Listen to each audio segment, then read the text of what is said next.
கர்த்தருக்கு ஸ்தோத்திரம். கர்த்தர் இன்னைக்கு நமக்கு கொடுக்கிற வார்த்தை, நாமே தேவனுடைய ஆலயமாய் இருக்கிறோம் என்பதை பற்றிதான ஒரு அதை குறித்ததான காரியங்களை நாம் இன்னைக்கு வேதத்தின் அடிப்படையிலே நாம் ஒவ்வொருவருமே இன்னைக்கு தியானிக்க போறோம். அதற்கான வசனம் என்னன்னா, 1 கொரிந்தியர் 3ஆம் அதிகாரம் 16வது வசனம். நீங்கள் தேவனுடைய ஆலயமாய் இருக்கிறீர்கள் என்றும், தேவனுடைய ஆவி உங்களில் வாசமாய் இருக்கிறதென்றும் அறியாதிருக்கிறீர்களா? பாருங்க. நீங்கள் தேவனுடைய ஆலயமாய் இருக்கிறீர்கள் என்றும், தேவனுடைய ஆவி உங்களில் வாசமாய் இருக்கிறார் என்றும் அறியாதிருக்கிறீர்களா? இப்படின்னு பவுல் கொரிந்தியருக்கு எழுதின நிருபத்துல இதை நமக்கு சொல்லுகிறார். பொதுவாகவே ஆலயம் என்றாலே நாம் எல்லோரும் அறிந்தது என்னவென்றால், கடவுள் வாசம் செய்யும் இடம் அல்லது கடவுள் சஞ்சரிக்கும் இடம் என்பது. இதுதான் ஆலயம். எங்களுடைய எங்களுடைய நான் படிச்ச பள்ளியில எங்கள் தமிழ் ஆசிரியர் எங்களுக்கு பாடம் சொல்லிக் கொடுக்கும்போது, இப்படியாக ஆலயத்துக்குத்தான ஒரு விளக்கம் கூறுவார். ஆ என்றால் கடவுள், லயம் என்றால் லயிச்சிருக்கும் இடம். அதாவது கடவுள் லயிச்சிருக்கும் இடம்தான் ஆலயம். இத வந்து பிரிச்சு அப்படி தமிழ் வாத்தியார் ரொம்ப தெளிவா எங்களுக்கு சொல்லிக் குடுப்பாரு. அப்போ நீங்களே அந்த ஆலயம் அப்படின்னு தேவனுடைய ஆலயமா இருக்கிறீங்கன்னா, அது எப்படி கடவுள் லயிச்சு, பிரியப்பட்டு நம்மளோடு இருக்கிறது தான் நம்முடைய சரீரமாகிய ஆலயம். நம்முடைய வேதத்துல படித்து நாம் பார்த்ததுல, நம்முடைய தேவன் பேர்பட்ட தேவன். அண்ட சராசரங்கள் படைத்த தேவன். நாம் காண்கின்ற இயற்கை அனைத்தையும் படைத்த தேவன். ஆராய்ந்து முடியாத பெரிய காரியங்களை, எண்ணி முடியாத அதிசயங்களை செய்கிற தேவன். இப்படிப்பட்ட மகத்துவமுள்ள தேவன் வாசம் செய்ய விரும்பும் இடம் எதுன்னா, மனிதர்களாகிய நம்முடைய இருதயத்துல தான். பாருங்க, அவர் என்னத்தென்னத்தையோ படைச்சார். அதாவது அண்ட சராசரம் படைச்சார். எல்லா மரம், செடி, கொடி, எல்லா மிருகங்கள், எல்லா பறவைகள், எல்லா அன் ம ம கோள்கள் எல்லாத்தையும் படைத்த தேவன், போய் வாசமா இருக்கணும்னு நினைக்கிற இடம் என்னன்னு பார்த்தா, மனுஷருடைய மனுஷருடைய இருதயத்துல தான். சாதாரணமா இந்த உலகத்துல நான் வாழ்ந்து கொண்டிருக்கிற நாம், தேவனை தொழுது கொள்வதற்கு தேவாலயத்துக்கு சென்று அவரை வழிபடுகிறோம். எல்லா மதத்தினரும் அவரவருக்குரிய தெய்வத்தை வணங்குவதற்கு அவரவருடைய கலாச்சாரத்தின்படி ஆலயங்களை கட்டுகிறார்கள். அவருடைய வழிபாட்டின் முறையின்படி வழிபாடு செய்கிறார்கள். அப்படி வழிபட்டு தங்களுக்குள்ள திருப்தியாக்கிக் கொள்கிறார்கள். இது உலகத்தில் நடந்து கொண்டிருக்கிற காரியம். ஆலயம்ன்னு சொல்லும்போது, இது உலகத்துல இந்த மாரி காரியங்கள் நடந்து கொண்டே தான் இருக்குது. தேவனை தொழுது கொள்ளும் இடம் எது என்று வேதாகமத்துல நாம் பார்த்தோம்னா, தேவனை தொழுது கொள்ளும் இடம் எதென்று வேதாகமத்தின் அடிப்படையில நம்ம ஆதியாகமத்திலிருந்து பார்க்கிறோம்னா, ஆதியாகமம் 8ஆம் அதிகாரம் 20வது வசனத்துல, அப்பொழுது நோவா கர்த்தருக்கு ஒரு பலிபீடம் கட்டி, சுத்தமான சகல மிருகங்களிலும், சுத்தமான சகல பறவைகளிலும் சிலவற்றை தெரிந்து கொண்டு, அவைகளை பலிபீடத்தின் மேல் தகன பலியாக பலியிட்டான். இது ஆதியாகமத்துல கர்த்தரை தொழுது கொண்டிருக்கிற இடம். நம்ம இந்த இந்த தலைப்பின் பிரகாரம் இந்த மாரி சில விஷயங்களை எல்லாம் நம்ம தியானிக்கலாம். சரியா?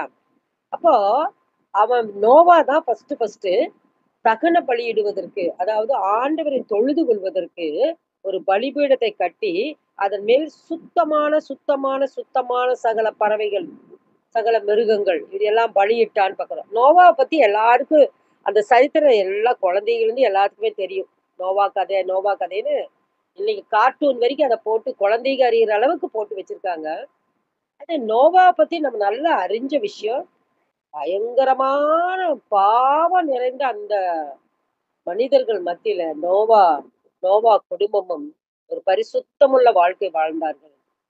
அவங்க பாவம் நிறைந்த அந்த வாழ்க்கை வாழ்ந்துட்டு இருக்கிற அந்த மக்கள கர்த்தர் என்ன செஞ்சாருன்னா, மனஸ்தாபப்பட்ட மனஸ்தாபப்பட்டுட்டேன். மனிதர்களை படைத்ததுக்கு மனஸ்தாபப்பட்டேன். ஏன்னா மக்களுடைய பாவம் பயங்கரமா பெருகிருச்சு. அதனால என்ன செஞ்சாரு, நோவாவுக்கு மாத்திரம் இன்ஸ்ட்ரக்ஷன் குடுத்து, வேலைய இப்படி செய், அப்படி செய், அப்படி செய், இப்படி செய். அதுல இத்தன மிருகங்கள் எல்லாம், உயிர்வாழ்கள் எல்லாம் உள்ள உள்ள போ, உள்ள போ, உள்ள போ. அப்படின்னு எல்லாத்தையும் பேழைக்குள்ள அனுப்பிச்சுட்டு, நோவாவையும், நோவா மனைவி, அவன் பிள்ளைகள், அவனுடைய மனைவிகள். 3 பிள்ளைகள், அவனுடைய மனைவியாக 8 பேர் மாத்திரம் அந்த பேழைக்குள்ள போனாங்க. கதவ வந்து கடவுள் சீல் வச்சு அடைச்சு 40 நாள் இரவும் பகலும் மழை பெய்ய செய்தாரு. மழை மாத்திரமா வானத்தின் ஊற்றுகளை ஊற்று கண்களை பிளந்து, வானத்தில திறவுண்டு, பூமியில் உள்ள சகல ஆ ஊற்று கண்களையும் திறந்து, இப்படி எல்லாத்தையும் ஓப்பன் பண்ணி, தண்ணியால நிறைச்சு, அப்படியே அனைத்து மக்களும், அனைத்து உயிரினங்களும் அழிந்து போகிற அளவுக்கு எல்லா காரியத்தையும் முடிச்சாரு. 150 நாள் பூமியில தண்ணீர் இருந்தது. ஆதியாகமம் 7:24 படி பார்க்கிறோம். 150 நாள் பூமியில தண்ணி இருந்தது. சகலமும் முடிந்த பிறகு என்ன செஞ்சாரு? தண்ணியெல்லாம் வத்தி, நோவா என்ன செய்றாரு? கர்த்தருக்கு ஒரு பலிபீடத்தை கட்டினார். முதலா கர்த்தரை தொழுது கொள்வதற்கு பலிபீடம் கட்டப்பட்டது. பிறகு அப்படியே வந்தோம்னா, பிறகு ஆபிரகாம் காலத்துல அதே போல ஆபிரகாம் விசுவாசத்தின் தந்தை. ஆபிரகாம் எப்படி கர்த்தர் செலக்ட் பண்ணார் எல்லாம் தெரியும்.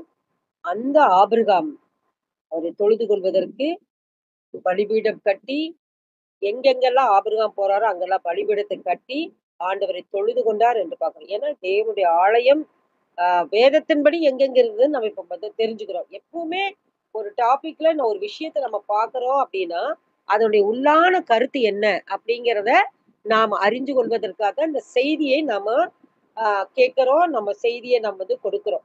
அப்போ இன்றைக்கு ஆலயம்ன்றனால ஆலயத்திற்குரிய காரியத்தை நாம இப்ப அறிந்து கொண்டிருக்கிறோம். அடுத்ததாக கர்த்தர் மோசேயிடம் கூறியது என்னவென்னா, யாத்ராகமம் 25ஆம் அதிகாரம் 8வது வசனத்துல, "அவர்கள் நடுவிலே நான் வாசம் பண்ண, எனக்கு ஒரு பரிசுத்த ஸ்தலத்தை உண்டாக்குவார்களாக." பாருங்க, அவர் நடுவிலே உலாவதற்கு கடவுள் எவ்வளவு பிரியப்படுறார் பாருங்க.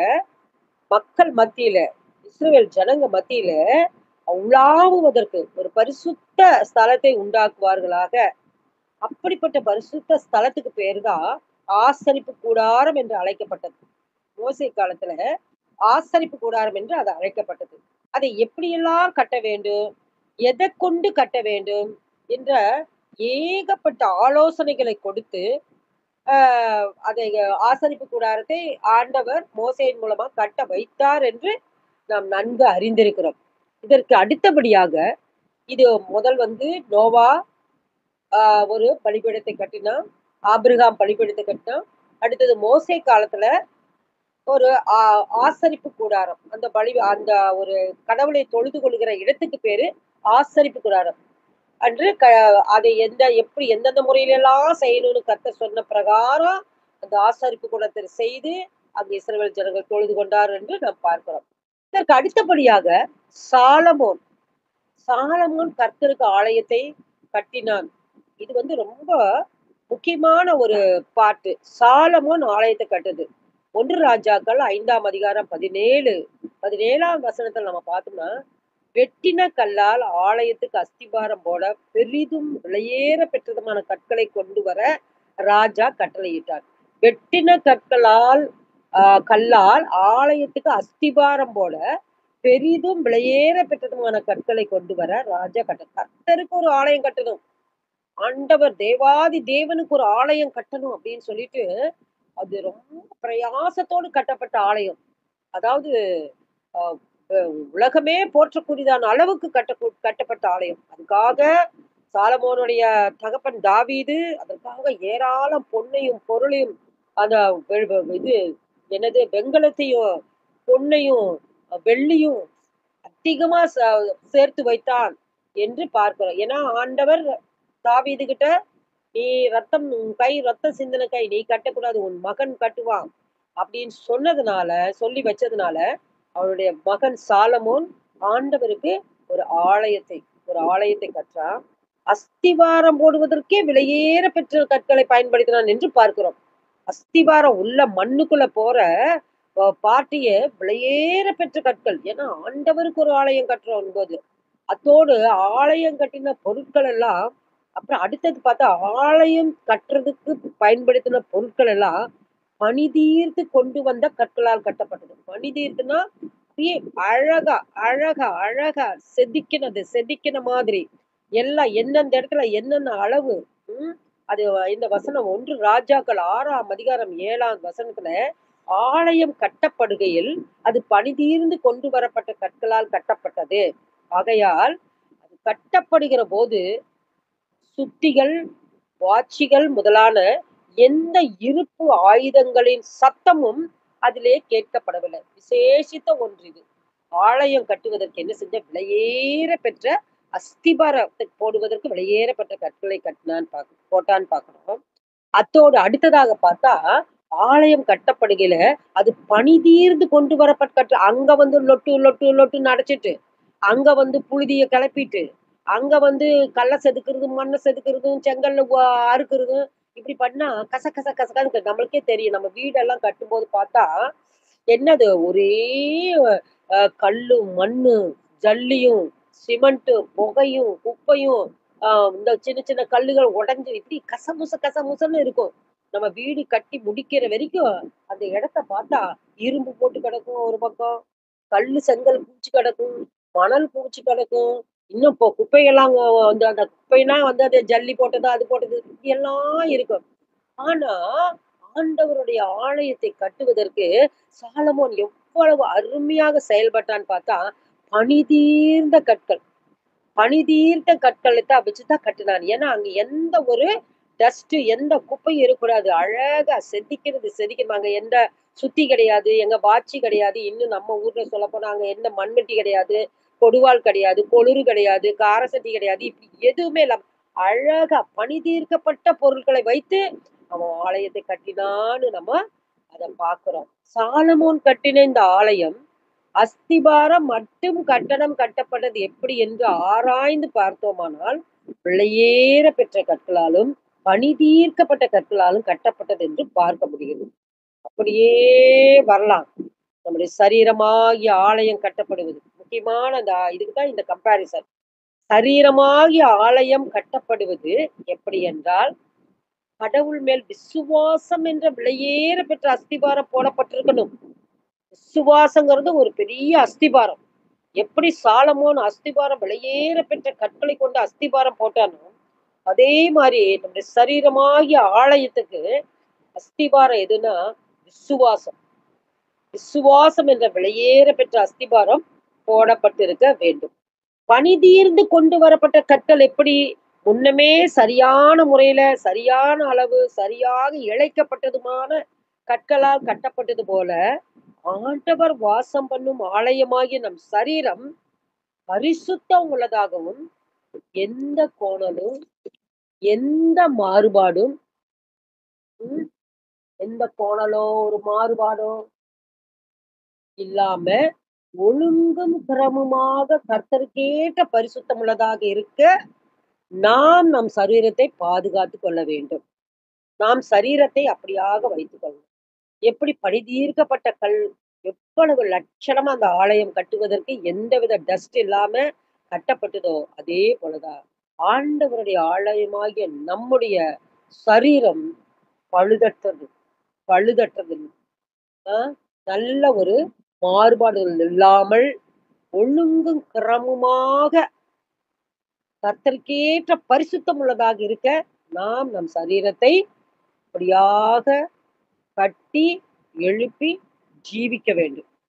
1 ராஜாக்கள் 6ஆம் அதிகாரம் 30வது வசனத்துல பார்த்தோம்னா, உள்ளும் புறமுமாய் இருக்கிற ஆலயத்து தளவரிசையும் பொன் தகட்டால் மூடினான். இப்படி ஆலயம் முழுவதும் பொன்னினால் மூடினான். பாருங்க, அந்த ஆலயத்தை பொன் தகட்டால் மூட விலையேற பெற்றது எது? பொன்னு. அந்த பொன் தகட்டால் உள்ளும் புறமா மூடினா அப்படிங்கும்போது, அந்த ஆலயத்துக்கு எவ்வளவு ஒரு முக்கியத்துவம், எவ்வளவு ஒரு முக்கியத்துவம் குடுத்து, எவ்வளவு பிரயாசப்பட்டு, எவ்வளவு ஒரு லட்சணமா இருக்கணும்னு சொல்லி இப்போ வந்து சாலமோன் முடித்தான்னு பார்க்கிறோம். அதேதான் நம்மளுடைய ஆலயத்துக்கு நம்ம வரும்போது, நம் சரீரமாகிய ஆலயத்துக்கு வரும்போது, பேதுரு என்ன சொல்றார்ன்னா, 1 பேதுரு 15ஆம் அதிகாரம் 16ஆவது வசனத்த, "உங்களை அழைத்தவர் பரிசுத்தராய் இருக்கிறது போல, நீங்களும் உங்கள் நடக்கையில் எல்லாவற்றிலும் பரிசுத்தராய் இருங்கள்." அப்போ எப்படி பொன் தகட்டினால மூடினானோ, அந்த பொன் போல இருக்கிற நம்முடைய ஆலயத்தை, உங்களை அழைத்தவர் பரிசுத்தராய் இருக்கிறது போல, பரிசுத்தம். பரிசுத்தராய் இருக்கிறது போல நீங்களும் உங்க நடக்கையில் எல்லாவற்றிலும் பரிசுத்தராய் இருங்கள். நான் பரிசுத்தர். அடுத்த வசனம், நான் பரிசுத்தர் ஆகையால் நீங்களும் பரிசுத்தராய் இருங்கள் என்று எழுதியிருக்கிறதே. பேதுரு எவ்வளவு அழகா சொல்றாரு பாருங்க. நம்ம ஆலயம் எப்படி இருக்க வேண்டும் என்று. அந்த பொன் தகட்டால் மூடியது போல, இந்த பரிசுத்தம் என்ற இந்த பொன், அந்த பளபளப்பு இடத்துல இருக்கணும்னு ஆண்டவர் நம்மிட்ட எதிர்பார்க்கிறார். இப்படியாக பரிசுத்த தேவன் தங்கும் ஆலயமாகிய நம் ஆவி, ஆத்மா, சரீரம் பரிசுத்தமா இருக்கணும். பரிசுத்தம் என்பதை பற்றி சொன்னது என்னவென்றால், கொலேசையர் 3:12. பரிசுத்தமா இருக்கணும், பரிசுத்தமா இருக்கணும், பரிசுத்தம்னா பரிசுத்தம்னா என்ன? பரிசுத்தம்னா என்னன்னா, கொலோசையருக்கு எழுதின நிருபம் 3ஆம் அதிகாரம் 12ஆம் வசனம். ஆகையால் நீங்கள் தேவனால் தெரிந்து கொள்ளப்பட்ட பரிசுத்தரும் பிரியருமாய் உருக்கமான இரக்கத்தையும் தயவையும் மனத்தாழ்மையும் சாந்தத்தையும் நீடிய பொறுமையும் தரித்து கொண்டு பாருங்க. பரிசுத்தமா இருக்கணும், பரிசுத்தமா இருக்கிறா என்னது? இதுதான் பரிசுத்தம். இப்படித்தான் இருக்கணும். உம் நீங்கள் தேவனால் தெரிந்து கொள்ளப்பட்ட பரிசுத்தர், தெரிந்து கொள்ளப்பட்ட பரிசுத்தர் பிரியருமாய் உருக்கமான இரக்கத்தையும் தயவையும் மனத்தாழ்மையும் சாந்தத்தையும் நீடிய பொறுமை, இப்படிப்பட்ட கேரக்டர் எல்லாம் நம்மகிட்ட இருக்கணும். பரிசுத்தனா இப்படிப்பட்ட கேரக்டர் தான் இருக்கணும். இப்படிப்பட்ட குணாதிசயங்கள் தான் தேவன் நம்மோடு இருப்பதற்கு ஏற்றதா இருக்கும். தேவன் பரிசுத்த தேவன். யோவான் யோவான் எழுதின சுவிசேஷம் 8ஆம் அதிகாரம் 46ல, என்னிடத்தில் பாவம் உண்டென்று உங்களில் யார் என்னை குற்றப்படுத்தக் கூடும்? என்ன ஒரு வார்த்தை பாருங்க. எவ்வளவு ஒரு ஆணித்தரமான வார்த்தை பாருங்க. என்னிடத்தில் பாவம் உண்டென்று உங்களில் யார் என்னை குற்றப்படுத்தக்கூடும்? இப்படி ஒரு சேலஞ்சான ஒரு வார்த்தைய கர்த்தர் வைக்கிறார். அப்போ அவருடைய பிள்ளைகளாகிய நாம், அவர் வந்து வாசம் செய்கிற இடம், நாம் எப்படிப்பட்ட ஒரு வார்த்தையை, அந்த வார்த்தையின்படி நாம் வாழணும். தேவன் நம்மோடு இருக்க வேண்டும் என்றால், நாம் எப்படிப்பட்ட நடக்கையுள்ளவர்களாக இருக்க வேண்டும் என்று பவுல் பிலிப்பியருக்கு எழுதின நிருபத்தில் பார்த்தோமானால், நிறைய பவுல் வந்து அநேக நிருபங்களை எழுதி, அந்த கால மனிதர்களுக்கும் சரி, இந்த கால மனுஷன் இனி வரப்போற மனிதர்களுக்கும், வேதத்துல ஏராள வார்த்தைகளை கொடுத்து நம்மளை ஆண்டவரோடு ஐக்கியப்படுத்துகிறார்.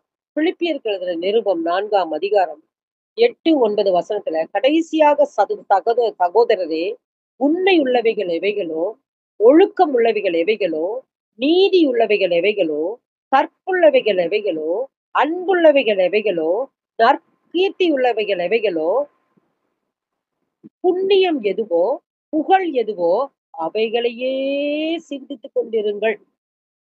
நம்ம வந்து நம்ம வந்து கர்த்தருக்கு பிரியமா இருக்கணும். எப்படி அப்படின்னா, இப்போ கொஞ்ச நேரத்துக்கு முன்னாடி கூட பிரியா பேசும்போது நம்ம எப்படி ஜீவிக்கணும் ஆண்டவருக்கு அப்படின்னு எவ்வளவு தெளிவா சொல்லிட்டு இருந்தாங்க. அதையே நம்ம வேதத்தின்படி இப்ப நம்ம பார்த்துட்டு இருக்கும்போது, இது எல்லாம் தான் கர்த்தர் நம்ம இடத்துல எதிர்பார்க்கிறார். பரிசுத்த வாழ்க்கை வாழும்போது இது எல்லாம் தான் எழுதுறார். நீங்கள் என்னிடத்தில் கற்றும் அடுத்த வசனம் 9ஆவது வசனம். நீங்கள் என்னிடத்தில் கற்றும் அடைந்தும் கேட்டும் கண்டும் இருக்கிற இவைகள் எல்லாவைகளோ அவைகளையே செய்யுங்கள். அப்பொழுது அப்பொழுது இந்த மாதிரி நம்ம செய்யும் பொழுது சமாதானத்தின் தேவன் உங்களோடு இருப்பார். அப்போ இப்படிப்பட்ட காரியங்களை ம், நாம் செய்து கொண்டிருக்கும் பொழுதுதான் சமாதானத்தின் தேவன் நம்மோடு இருப்பார். நம் இருதயத்துல வாசம் செய்வார். நம்ம இருதயத்தை அவர் ஆலயமாக கொண்டு அங்கு லயித்திருப்பார். நாம் அவர் வந்து வாசம் செய்யும் ஆலயமாக விளங்குவோம். இப்படிப்பட்ட வாழ்க்கை நாம் வாழ்ந்தா முடிஞ்ச வரைக்கும், நம்மளால முடிஞ்ச வரைக்கும் கர்த்தருக்கு பிரியமா வாழ்றதையே ஒரு நல்ல ஒரு வாழ்க்கையாக கொண்டு நாம் வாழணும். அதுதான் தேவனுக்கு பிரியம். அதுதான் தேவன் நம்மோடு இருப்பார். அப்படி நாம் வாழும் பொழுதுதான் தேவன் நம்மோடு இருக்கிறார், இருப்பார். இந்த ஒரு நிச்சயம் நம்ம ஒவ்வொருவருக்கும் இருக்கணும். நம்ம ஒவ்வொருவரும் அப்படியாக வாழணும். அதுதான் நாமே அவருடைய ஆலயமா இருக்கிறோம் என்பதற்கு அர்த்தமே இப்படிப்பட்ட ஒரு நல் ஒழுக்கத்தோடு நாம் ஜீவிக்க வேண்டும் என்று கர்த்தர் நம்ம இடத்துல எதிர்பார்க்கிறார். 1 கொரிந்தியர் 3:17. அடுத்ததாக என்ன அடுத்ததுன்னு பார்த்தா, ஒருவன் தேவனுடைய ஆலயத்தை கெடுத்தால், இவ்வளவு பரிசுத்தமா இருக்கிற இப்படிப்பட்ட ஒரு ஆலயமா இருக்கணும்னு தேவன் எதிர்க்கிறாரு. அப்படிப்பட்ட ஒருவன் தேவனுடைய ஆலயத்தை கெடுத்தால் அவனை தேவன் கெடுப்பார். தேவனுடைய ஆலயம் பரிசுத்தமாய் இருக்கிறது. நீங்களே அந்த ஆலயம். பாருங்க, இது அடுத்த வசனம். ஒரு கொரிந்தியர்கள் எழுதின, ஒருவன் தேவனுடைய ஆலயத்தை கெடுத்தால் அவனை தேவன் கெடுப்பாராம். சும்மா இருக்க மாட்டார். அந்த ஆலயத்தை அசுத்தம் பண்ணா தேவன் கெடுப்பார். தேவனுடைய ஆலயம் பரிசுத்தமாய் இருக்கிறது. நீங்களே அந்த ஆலயம். நாமளே அந்த ஆலயம். அது கர்த்தர் நம்ம இருதயத்தை எதிர்பார்க்கிறது. அவர் வந்து தங்குற ஆலயமா இருக்கு. ஆனா கெடுத்துட்டா எப்படி கர்த்தர் வந்து தங்குவாரு? அது கெடுத்துட்டா. இந்த வசனத்தின்படி பார்ப்பது என்னவென்றா, தேவனுடைய ஆலயமாகிய சரீரம் கெடுப்பது எப்படி? கெடுப்பது எப்படி? கர்த்தருக்கு பிரியமில்லாத காரியங்களை துணிகரமா செய்வது. ஆலயத்தை கெடுப்பது என்பது கர்த்தருக்கு பிரியமில்லாத காரியத்தை துணிந்து செய்யக்கூடாது, செஞ்சா தப்புன்னு தெரிஞ்சும் கூட துணிகர பாவம். துணிந்து செய்வது. ஆலயமாகிய சரீரம் கெட்டு போவதற்குரிய காரியங்கள் என்னவென்று நம் வேதத்துல பார்த்தோமானால் எல்லாமே நம்ம வசனத்தின்படிதான் கொண்டு வரோம். எல்லா விஷயங்களுமே வசனத்தின் அடிப்படையில தான் நம்ம இப்ப வந்து தியானித்துக் கொண்டிருக்கிறோம். அப்ப துணிகிற பாவம் செய்யக்கூடாது, செஞ்சா தப்பு அப்படின்னு இருந்தா கூட ஒரு துணிகர பாவம் மக்கள் மத்தியில செயல்படுறது யாருன்னா, கலாத்தியர்களது நிருபம் 6ஆம் அதிகாரம் 19, 20, 21 இந்த வசனங்களை நம்ம பார்த்தோம்னா, கலாத்தியர் 6ஆம் அதிகாரம் 19, 20, 21 பார்த்தோம்னா, மாமிசத்தின் கிரியைகள் வெளியரங்கமா இருக்கு. ஆமா. நம்மளுடைய மாமிசம், நம்மளுடைய சரீரத்தின் கிரியைகள் வெளியரங்கமாகின. கிரியைகள் செய்யும் போது என்ன ஆகுது? அது வெளியரங்கமா தான் தெரியும். அவை யாவன: விபச்சாரம், வேசித்தனம், அசுத்தம், காமவிகாரம், விக்கிரகாராதனை, பில்லி சூனியம், பகைகள், விரோதங்கள், வைராக்கியங்கள், கோபங்கள், சண்டைகள், பிரிவினைகள், மார்க்க பேதங்கள், பொறாமைகள், கொலைகள், வெறிகள், களியாட்டுகள் இவைகள் தான். என்னது? இந்த ஆலயத்தை கெடுக்கிற காரியங்கள் இவைகள் என்று கலாத்திய நிருபத்துல பவுல் சொல்றார். தேவன் அருவருக்கிற காரியங்களாகிய இவைகளை மனிதர்கள் செயல்படுத்தும் போது சரீரமாகிய ஆலயம் என்ன ஆகுது? கெட்டு போகுது. தேவன் அருமையா கொடுத்த இந்த சரீரத்தை கெடுவது இப்ப நம்ம படிச்ச இந்த அனைத்து காரியம். இது என்னது? மக்கள் துணிகரமாக செயல்படுது. பார்த்துக்கலாம். என்ன ஆக போகுது? நம்ம உயிரோடு இருக்க வரைக்கும் அனுபவிக்கலாம். அதுக்கப்புறம் என்ன நடக்குதுன்னு யாருக்கு தெரியும்? ஆனா எல்லாத்தையும் வேதம் சொல்லி இருக்குது. ஆனாலும் மக்கள் வேதத்தை அறிந்தவர்களும் சில பேரு, அறியாதவர்கள் அனைவரும் சொல்றது என்னப்போ? எல்லாம் இருக்கிற வரைக்கும் அனுபவிக்கலாம். சந்தோஷமா அனுபவிக்கலாம். அப்புறம் நமக்கு என்ன நடக்குதுன்னு நமக்கு என்ன தெரியும்? நாம போயிட்டோம்னா நமக்கு என்ன தெரிய போகுது? இப்படி எல்லாம் பயங்கரமா ஆத்துமாவை குறித்ததான எந்த ஒரு கவலையும் இல்லாம, ஐயோ! நம்மட ஆத்துமா என்ன ஆகும்? இந்த சரீரம் போயிட்டா கூட நம்மட ஆவி, ஆத்மா, சரீரம் 3லயும் ஆத்துமாவுக்கு இன்னும் வாழ்க்கை இருக்குது. அது தெரிஞ்சா தானே! தெரியாத கோடான கோடி மக்கள் தான் இந்த உலகத்துல வாழ்ந்துட்டு இருக்கிறாங்க.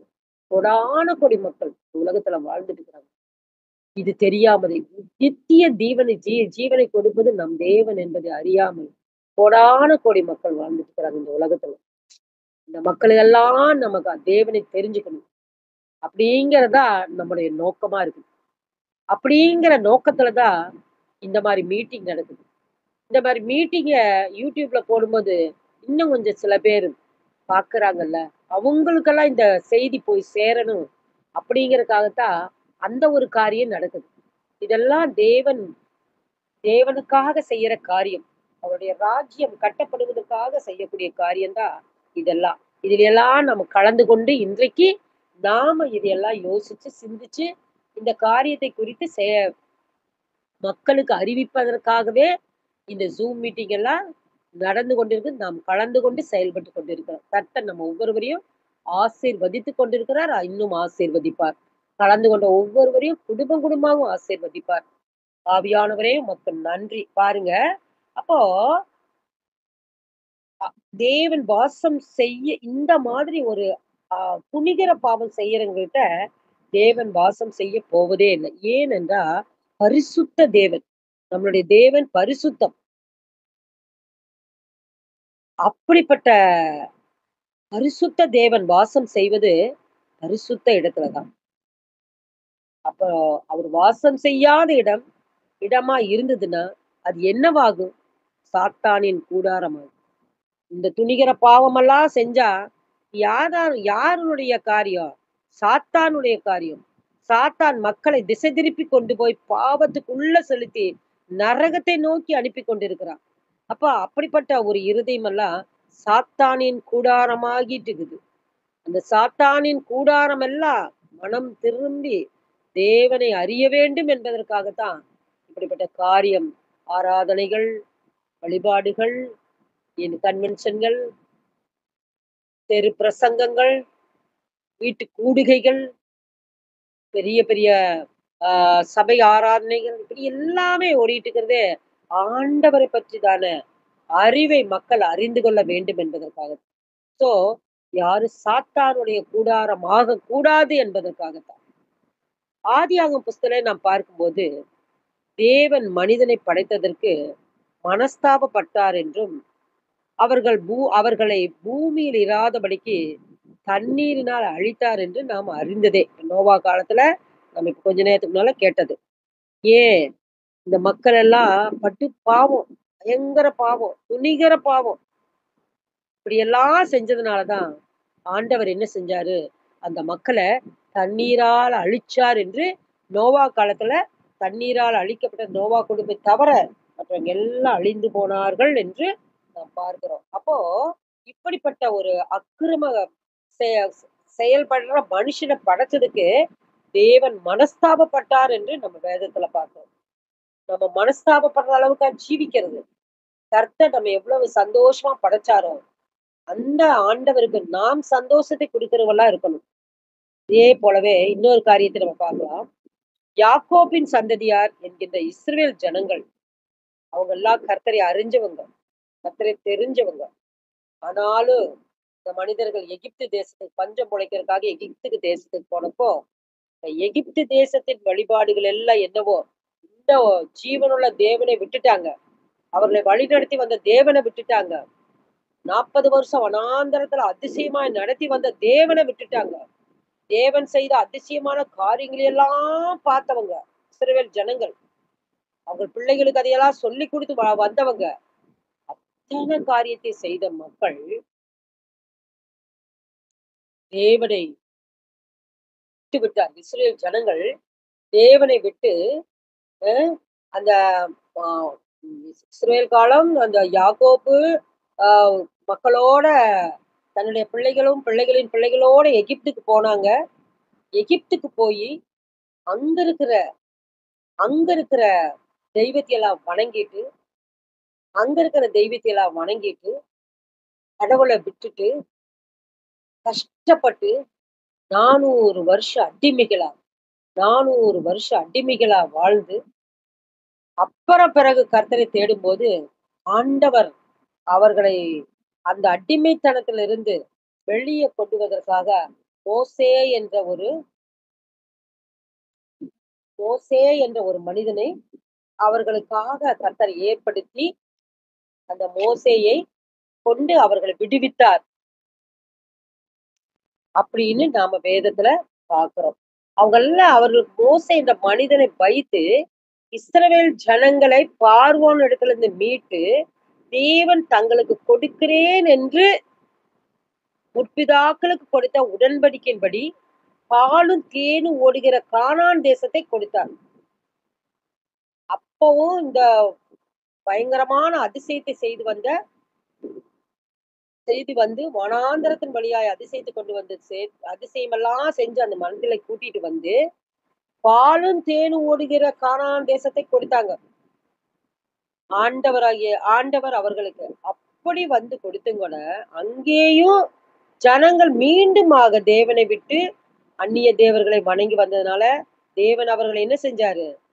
அவருடைய எதிராளி கையில் ஒப்புக் கொடுத்து, அவர்கள் வேதனை அனுபவித்தார்கள் என்று வேதத்தின்படி நாம் நன்கு அறிகிறோம். நியாயாதிபதிகள் புஸ்தகத்திலலாம் நம்ம பார்த்தோம்னா, இந்த மக்கள் எல்லாம் தேவனை தங்களை கொண்டு வந்து சேர்த்துன தேவனை, அதிசயமாய் நடத்தி வந்த தேவனை விட்டுட்டு, வேற வேற பாகால்களையும் அங்கே அது மனிதர்களால் வணையப்பட்ட விக்கிரகங்களை எல்லாம் வைத்து, வானராக்கிகள் இப்படியாக வைத்து வணங்கி, தேவனுக்கு கோபமூட்டினார்கள் என்று நம்ம பார்க்கிறோம். அப்புறம் என்ன செய்வாங்க? கோபம் மூட்டி, அப்ப என்ன செய்வார் ஆண்டவர்? அவங்களுடைய எதிராளி கையில ஒப்பு கொடுப்பார். அவங்க அடிமை வாழ்க்கை. சரியான அடிமைத்தனம். ஒடுங்கி போன வாழ்க்கைய வாழ்ந்துட்டு இருப்பாங்க. ஏன்? அவங்கெல்லாம் தேவனை விட்டு விலகி, சாத்தான் வழிபாடுக்கு போயிட்டாங்க. ஒருவன் தேவனுடைய ஆலயத்தை கெடுத்தால், அவனை தேவன் கெடுப்பார் என்ற வார்த்தையின்படி இந்த மக்களுக்கெல்லாம் நடந்தேறியது. இது நம்ம வேதத்துல பார்க்கிறோம். அப்போ இதுவே தான் நமக்கும். அவங்களுக்கு அப்படி நடந்தது அப்படின்னு சொன்னா, அது அவங்களுக்கு மாத்திரம் இல்ல. அது நமக்கும் தான்.